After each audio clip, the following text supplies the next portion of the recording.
Bé, bon dia. Gràcies per ser aquí i gràcies al periòdico i al patrocinador per donar-me l'oportunitat d'adreçar-me ja pràcticament a la darrera fase de la campanya electoral, en el darrer dia. Un dia plujós, un dia una mica gris, però un dia per mi molt esperançant, molt il·lusionant, i malgrat que portem ja setmanes, perquè no només hem estat 2 setmanes de campanya electoral, jo crec que portem ja 2 mesos de campanya electoral, jo us he de dir que podria estar una setmana més fent campanya electoral i estaria igual de content, d'energètic i de convençut d'allò que hem defensat en aquesta campanya electoral. Un dia plujós que, a més, de nou, té en aquests moments a molts ciutadans i ciutadanes de Barcelona penjats en el metro, perquè ha tornat a haver-hi una vaga de metro que no s'ha anunciat, que no s'ha explicat, que ningú ha donat explicacions, que ningú ha donat la cara i, a més, també avui la línia R1 tampoc funcionava bé i, per tant, tenim encara ara a moltes andanes molta gent acumulada buscant la forma d'arribar a la seva feina o al seu lloc d'estudis. Això és el producte d'un mal govern i el producte de no donar explicacions quan ja portem, em sembla, que 37 o 38 vagues de metro a la ciutat de Barcelona sense que encara molts ciutadans que tenen dret a saber, com a mínim, per què es produeix la vaga i en quin punt estan les negociacions, ho sàpiguen. Vull agrair, com us deia, al Periòdico de Catalunya l'oportunitat que m'ha donat i vull agrair també al seu director sortint, l'Enric Hernández, la feina d'aquests 10 anys al capdavant d'un dels diaris de referència de la ciutat per la seva magnífica trajectòria i espero dir-li personalment, ho hem sabut avui perquè també ho ha portat a la portada del Periòdico, espero que la nova etapa professional, sigui quina sigui, també estigui farcida d'èxits i d'encerts. Us he de dir que nosaltres aquesta campanya hem rebut molt bones vibracions, molta il·lusió de molta gent, molta esperança de molta gent, de passar pàgina al mal govern que ha governat la ciutat de Barcelona en aquesta etapa de la senyora Colau i també molt esperançats perquè una força progressista, una força no independentista, però sobretot una força barcelonina, ADN Barcelona 100%, tingui possibilitats reals de guanyar aquestes eleccions. Això omple la il·lusió i les mirades de molta gent a la ciutat pensant que podem tornar a ser Barcelona. Mirant el futur, mirant els reptes que tenim pel davant, del canvi climàtic, de l'envelliment de la població, de la cronificació de la pobresa en molts dels nostres barris i de la necessitat de tenir serveis públics de qualitat que arribin a tothom i de tornar a tenir polítiques socials reals que transformin la vida de la gent de veritat, de forma tangible, amb nous serveis, nous equipaments i més inversions als barris que més ho necessiten. Jo estic convençut que el proper diumenge Barcelona votarà majoritàriament socialista. Jo estic convençut que el dilluns Barcelona tindrà alcalde socialista. Hi ha molta gent que en aquests moments s'ho està pensant i és normal. I és normal que s'ho pensi i que s'ho rumiï perquè la decisió és molt important. I és molt important perquè ens juguem molt. Jo diria que ens juguem el ser o no ser de la ciutat de Barcelona en funció del resultat final i en funció de si aquest pacte que nosaltres estem convençuts que ja s'ha produït entre la senyora Colau i el senyor Maragall es consolida, es materialitza i la ciutat de Barcelona es converteix a la suma de mal govern de la senyora Colau i de submissió o de supeditació al procés independentista que representa la candidatura del senyor Maragall. Perquè l'elecció que tenim el proper diumenge és o un govern pro-independència, fruit del pacte de la senyora Colau i del senyor Maragall, o un govern pro-Barcelona, encapçalat pels socialistes i amb Jaume Collboni com a alcalde de Barcelona. Aquesta és la nostra visió, aquesta és la nostra convicció i, per tant, Crec que és evident que el diumenge la llista socialista, la llista que encapçalo, és la llista més forta, més útil, més preparada per aturar el pacte Colau-Maragall que subordinarà Barcelona al procés. Nosaltres som els únics, l'única candidatura que pot fer-hi front. No només perquè ho diuen tots els sondejos d'una forma o una altra. Hem estat la força que més ha crescut durant les darreres setmanes, més que duplicat el resultat que teníem fins ara i pujant, sinó perquè efectivament davant aquest bloc del mal govern i la subordinació al procés independentista només hi ha un vot útil en favor del bon govern i de posar Barcelona primer, que és l'opció socialista, que és l'opció que jo encapçalo. I per tant, votar socialista aquest diumenge vol dir tres coses, o garanteix tres coses. Votar socialista diumenge suposa tenir un alcalde progressista. Votar socialista aquest diumenge vol dir garantir el bon govern, com sempre hem fet els socialistes a la ciutat de Barcelona, i passar pàgina del mal govern de la senyora Colau. I votar socialista diumenge és garantia de que no hi haurà pacte ni per activa ni per passiva amb l'independentisme i, per tant, posarem, com sempre hem fet els socialistes, Barcelona primer i no permetrem que la ciutat se subordini al procés independentista. I, per tant, jo m'adreço de nou, com he fet els darrers dies, als electors progressistes, catalanistes, moderats, patriotes de Barcelona, que volen que Barcelona torni a estar ben governada, torni a tenir alcalde socialista i torni a mirar el futur amb un exercici de reconèixer-se de nou a si mateixa. Jo soc molt conscient que hi ha molta gent a la ciutat, independentment del que pensa, independentment de la seva ideologia política, però que s'estimen la ciutat, que volen el millor per la ciutat, que sempre han pensat que quan arribava a les municipals estàvem parlant de Barcelona, que l'opció que té totes les garanties per fer-ho és la que representem els socialistes. I, per tant, jo els dic que si tenim un vot més, i per tant arribem primers, perquè això va de qui arriba primer, nosaltres garantirem que Barcelona no se subordinarà al procés, que Barcelona tindrà un bon govern. Que si tenim un vot més, nosaltres parlarem amb tothom per fer governable la ciutat, per garantir la governabilitat de la ciutat, des del diàleg, amb tothom, com sempre hem fet, perquè és marca de la casa. I quina és la Barcelona que proposem? La Barcelona que proposem és la Barcelona de la ciutat metropolitana, de la ciutat que té escala per ser rellevant en el món. La Barcelona que va més enllà del municipi estrictament i que es projecta més enllà del Besòs i del Llobregat. I per això defenso i proposo créixer geogràficament incorporant els vallesos a la nova àrea metropolitana del futur i també defenso i proposo que ampliem les competències metropolitanes, perquè molts dels problemes i dels reptes que tenim a la ciutat de Barcelona tenen solució amb escala metropolitana. La tenim des del punt de vista de l'habitatge, de la qualitat de l'aire, de la seguretat o de la cultura. La dimensió metropolitana ens permet, junts, cooperant localment, competint globalment, resoldre molts dels reptes que en aquests moments tenim plantejats a la ciutat de Barcelona i els dic també amb l'experiència que tinc com a vicepresident del govern metropolità. En segon lloc, la cohesió social. La cohesió social per nosaltres és la bandera, és l'ADN del nostre partit, una ciutat cohesionada, igualitària, on tots els barris de Barcelona són Barcelona, on en el progrés de la ciutat ningú es queda enrere i els que van més pel davant són solidaris amb els que van més per darrere.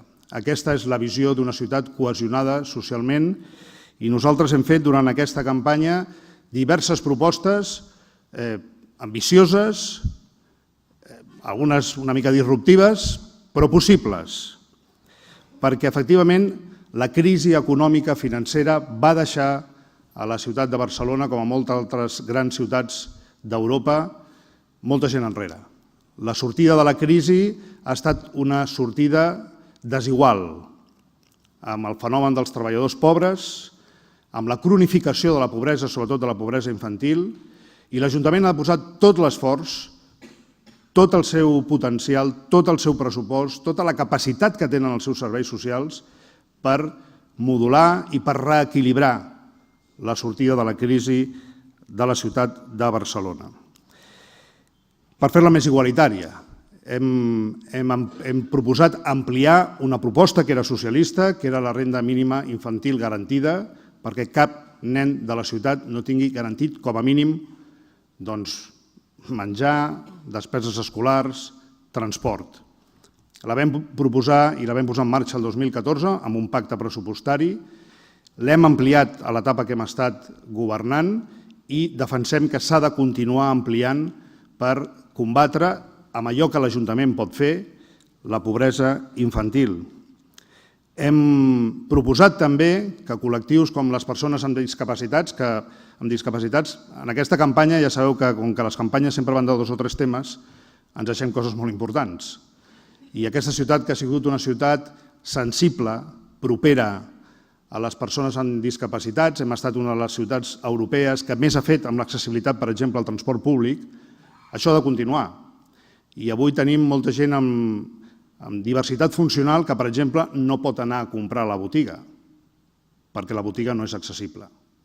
Un dels problemes que tenim ara i que els col·lectius de persones amb discapacitats ens reclamen i que nosaltres ens hem compromès a fer és que pel 2025 el 100% de les botigues de la ciutat siguin accessibles i per això farem un programa de suport als comerciants perquè puguin adaptar els seus comerços. Hem proposat també mesures de suport a col·lectius com, per exemple, els aturats de llarga durada, també molt absents en aquest debat. A Barcelona tenim més de 25.000 persones, homes i dones, que fa més d'un any que no troben feina.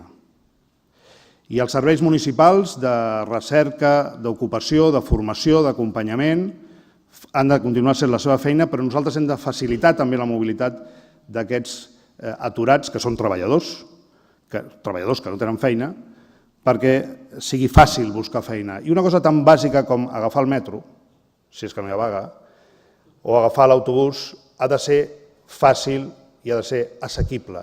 I, per tant, hem proposat també que els aturats de llarga durada sigui un dels col·lectius que s'incorpori a la T-Rosa, que en aquests moments tenen les persones que tenen més de 60 anys o les persones que tenen una discapacitat de més del 33%, ho dic de cap.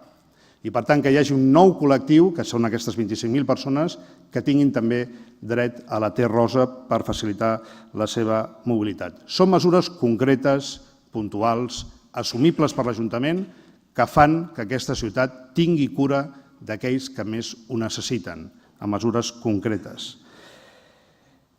També el combat contra un dels fenòmens de les grans ciutats, que és la solitud. Avui tenim més de 100.000 dones a la ciutat de Barcelona, més grans de 75 anys, que viuen soles a casa, que necessiten del suport dels serveis socials, de la família i de la comunitat. I per això hem de continuar treballant amb el tercer sector social, que fa una feina fonamental de treball comunitari, però també de totes aquelles polítiques públiques i comunitàries que faciliten l'atenció a la gent gran que viu sola a casa. I per això hem proposat la creació de la regidoria de les polítiques contra la solitud, que altres països que van molt més endavant de nosaltres en aquesta matèria, com és França o el Regne Unit, ja han creat. De fet, al Regne Unit hi ha una secretaria d'Estat dedicada només a les polítiques de combat contra la solitud. Cohesió social també és seguretat. Nosaltres defensem que les polítiques de seguretat són polítiques d'esquerres, perquè la inseguretat afecta més els més febles, afecta més els barris més vulnerables. Només cal veure i passejar-se per als barris de la ciutat que en aquests moments estan patint una autèntica crisi d'inseguretat. Una crisi d'inseguretat que ens ha situat ja a Espanya com la ciutat més insegura, amb un 22, les últimes dades encara les pujaven més, 28% d'increment de petits delictes. Un de cada 4 barcelonins va ser víctima d'un petit delicte durant el 2018, un de cada 4. Tothom té anècdotes o experiències personals de robatoris de mòbil, de trencament de llunes al cotxe o d'ocupacions il·legals de pisos. La sensació d'inseguretat que hi havia fa 2 anys a la ciutat ha saltat a les estadístiques i avui és una realitat que cal afrontar amb determinació, perquè la seguretat és la garantia de l'exercici de les nostres llibertats i dels nostres drets. Necessitem tornar a ser una ciutat segura. Com? Doncs, com sempre, hem fet els progressistes, amb més prevenció, amb més proximitat i també amb més policia. Prevenció per fer les polítiques proactives des del punt de vista social, que eviti situacions socials que aboquin a la delinqüència, amb més proximitat perquè cal que la Guàrdia Urbana, que és el nostre cos de policia, que són els nostres aliats, que han de tenir el ple suport de l'Ajuntament i la plena confiança de l'alcalde, i aquesta serà, des d'aquest punt de vista, una de les meves primeres mesures, la convocatòria, si sóc escollit alcalde, de la Junta de Seguretat per començar a preparar la campanya d'estiu. La campanya d'estiu s'ha de començar a preparar ja. I sabeu que ja portem 2 estius amb crisis de seguretat a la ciutat. I fer-ho amb la persona que ha de liderar i que pot liderar millor aquesta situació, que és l'Albert Batlle, un regidor de llarga experiència, 20 anys d'experiència a l'Ajuntament de Barcelona, proposta del partit polític Units per Avançar, i una persona que ha estat director general de la policia en la millor època.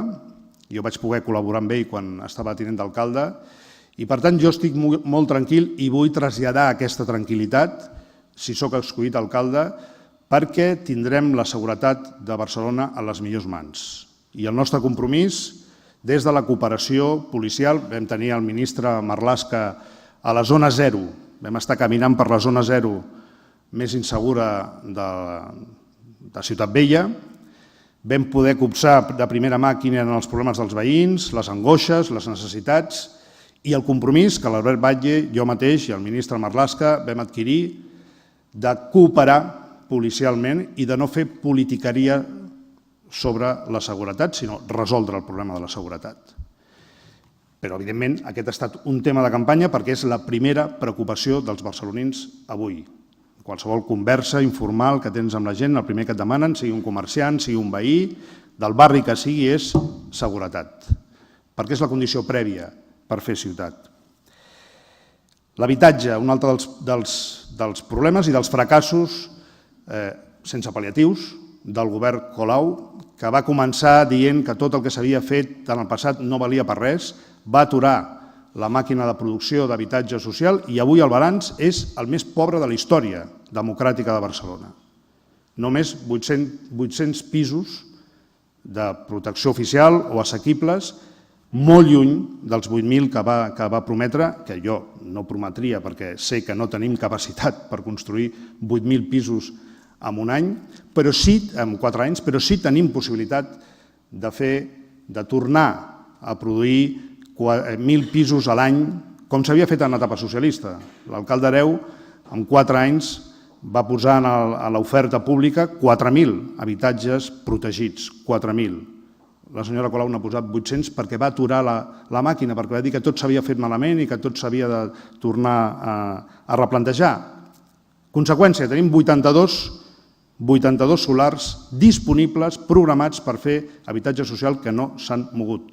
I, per tant, també una de les meves primeres mesures dels 100 primers dies del meu govern serà mobilitzar, per començar, aquests 82 solars disponibles i fent que tothom que pot fer habitatge assequible ho faci. Cooperatives, també el sector privat, que ha promogut habitatge assequible en aquesta ciutat i, evidentment, les administracions públiques. I amb el tema dels desnonaments, que continuen sent una realitat sagnant a la nostra ciutat, ens hem compromès a posar el focus en la prevenció del desnonament, no amb els elements pal·liatius, sinó amb els preventius. Hem d'evitar els desnonaments, no I ja vam veure ahir, per exemple, que el senyor Colau va tenir algun incident amb el seu acte final de campanya amb la gent que està a les taules d'emergència habitacional, perquè les llistes d'espera són infinites i molta gent està més d'un any esperant habitatge. Preventius vol dir avalar aquelles famílies que estan en lloguer, que no poden pagar el lloguer i que l'Ajuntament avali directament aquests lloguers per evitar el desnonament o, en el cas d'hipoteques, que es faci un programa de subvencions revertibles per evitar els impagaments, prevenir més que pal·liar els efectes dels desnonaments. Per tot això és evident que cal tenir una economia forta a la ciutat. Jo vull ser l'alcalde amic de l'economia de la ciutat, de la petita economia de la ciutat. Amic dels comerciants, amic dels restauradors, amic dels autònoms, amic de les pimes, amic de tots aquells que creen riquesa a la ciutat de Barcelona, perquè és la forma millor de distribuir la riquesa, és la forma millor de crear ocupació i és la forma millor que aquesta ciutat prosperi. I, per tant, hem de fer les coses fàcils a la petita economia de la ciutat. Nosaltres tenim tot un pla de mesures que van des de la supressió de les taxes al primer any d'activitat econòmica. Ho vam començar a fer quan estàvem al govern, amb el projecte Llança't, que consistia en subvencionar els impostos dels autònoms que començaven a la ciutat de Barcelona la seva activitat durant el primer any. Es van acollir a l'entorn de 4.000 nous autònoms i la nostra proposta era suprimir les taxes d'inici d'activitat i dels impostos municipals al primer any. El missatge de la ciutat a la gent que vol emprendre, el missatge de la ciutat a la gent que vol començar una activitat ha de ser hola, benvingut. No ha de ser hola, primera taxa. I, per tant, això que és assumible per l'Ajuntament des del punt de vista fiscal és la millor inversió que podem fer a l'economia de la ciutat, perquè el que ens interessa és activitat econòmica que genera ingressos per l'Ajuntament que ens permet fer les polítiques socials. Una ciutat emprenedora, una ciutat amiga de la recerca i de la innovació. Ja he explicat diverses vegades el nostre projecte de parc científic al Parc de la Ciutadella. Una ciutat trilingüe, des del punt de vista de l'administració. La disponibilitat lingüística de l'Ajuntament ha de ser el català, ha de ser el castellà, però també ha de ser l'anglès, perquè cada vegada tenim més visitants, estudiants, recercadors, inversors que venen a la ciutat i s'han de poder relacionar amb anglès a la nostra ciutat. Reorientar el model turístic. Nosaltres ja hem defensat que el creixement d'oferta hotelera a la ciutat ha de ser ordenat, ha de ser desconcentrat i els hotels ens han d'ajudar a desenvolupar urbanament la ciutat amb àrees que ara estan en expansió, com pot ser el 22@Nord, o pot ser la Sagrera, o pot ser el Bon Pastor, o pot ser la Marina. Els hotels són els millors aliats del turisme de qualitat, però nosaltres vam defensar i continuem defensant que en el centre històric de la ciutat i en una gran part de l'Eixample no s'hi cap més. La densitat no dona per més i, per tant, s'ha de desconcentrar. Tenir una taxa turística del 100%, com tenen totes les ciutats europees.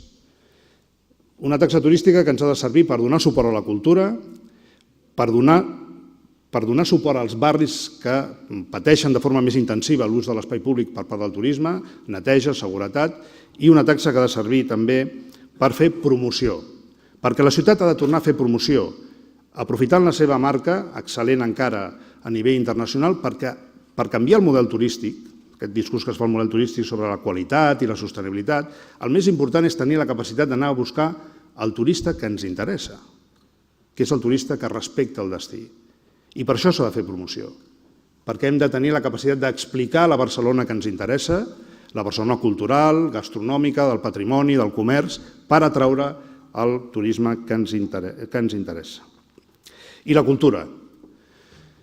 La cultura que sempre està amb una subordinada d'algun programa electoral, per nosaltres és dels 5 punts claus. Barcelona és cultura, l'ADN de la ciutat ha de ser cultural, la visió i la identitat de la ciutat és cultural, la cultura ens fa millors persones, ens fa millors ciutadans i l'ADN, la identitat de la ciutat, la seva singularitat en el món ha de ser la seva cultura. In extenso, l'educació, els valors i també les polítiques culturals públiques. Vam pujar, a l'etapa que vam estar al govern de la ciutat, el pressupost de cultura un 15%. Fins al 5% del pressupost municipal és per cultura ara.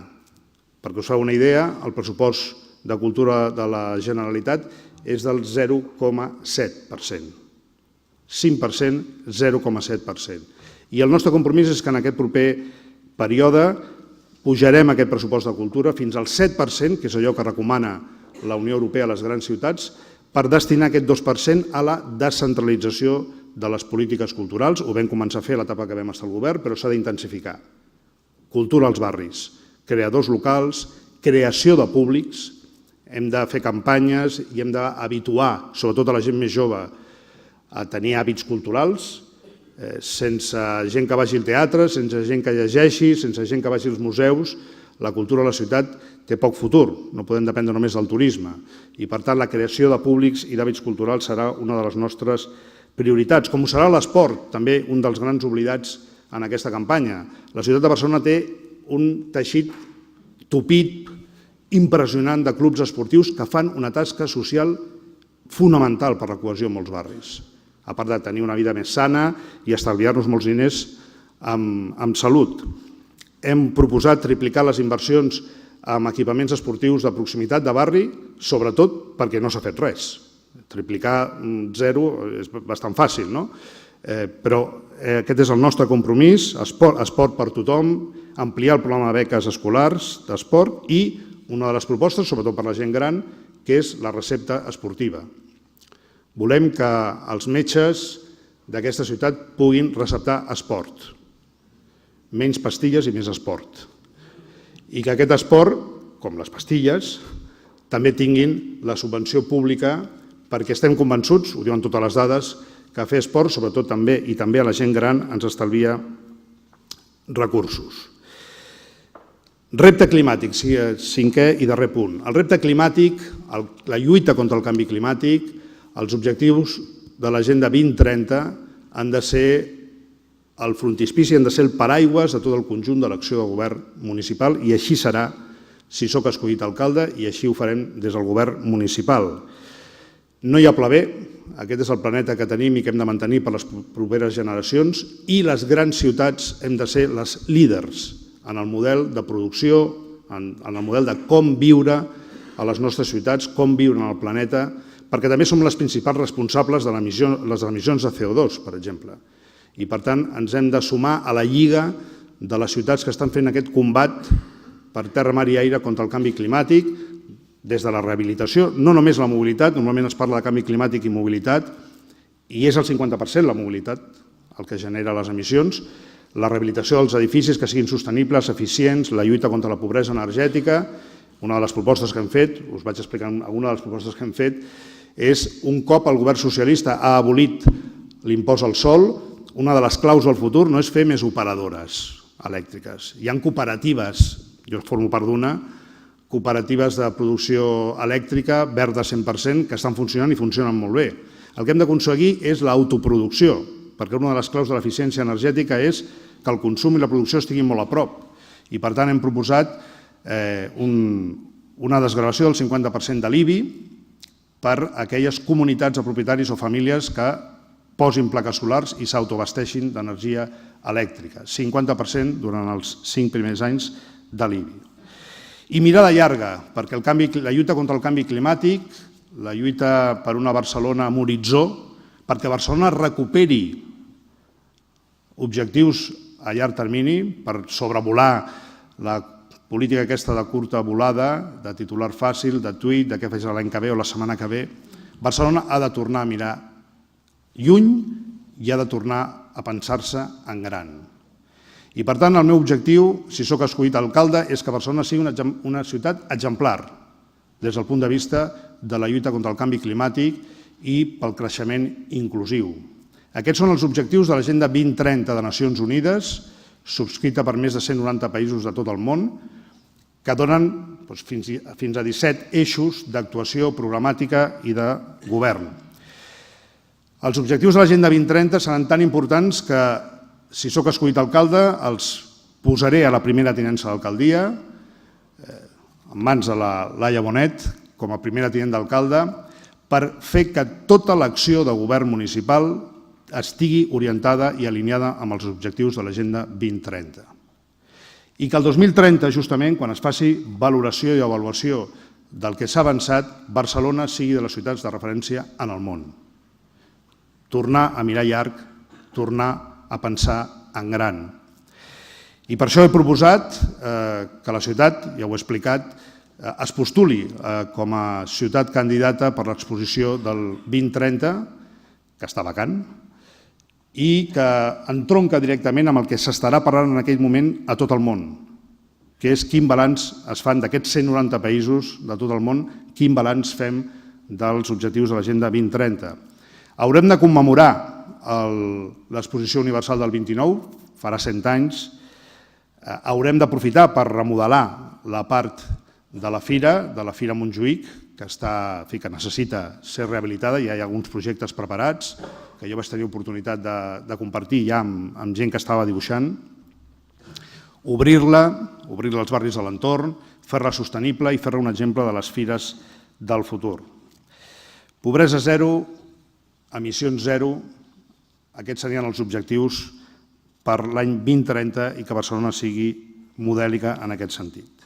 I vaig acabant, després d'aquest repàs que us he fet dels eixos programàtics més importants del nostre programa i també d'algunes de les propostes que hem anat explicant. Jo he volgut fer una campanya de proposta, he volgut fer una campanya positiva, també he d'advertir dels riscos que correm si el 26 es consolida aquest pacte Maragall-Colau, que crec que seria la pitjor notícia per a la ciutat de Barcelona perquè sumaríem mal govern a submissió al procés independentista, però jo crec que ho tenim tot, sempre ho dic, ho tenim tot perquè ens vagi bé a Barcelona.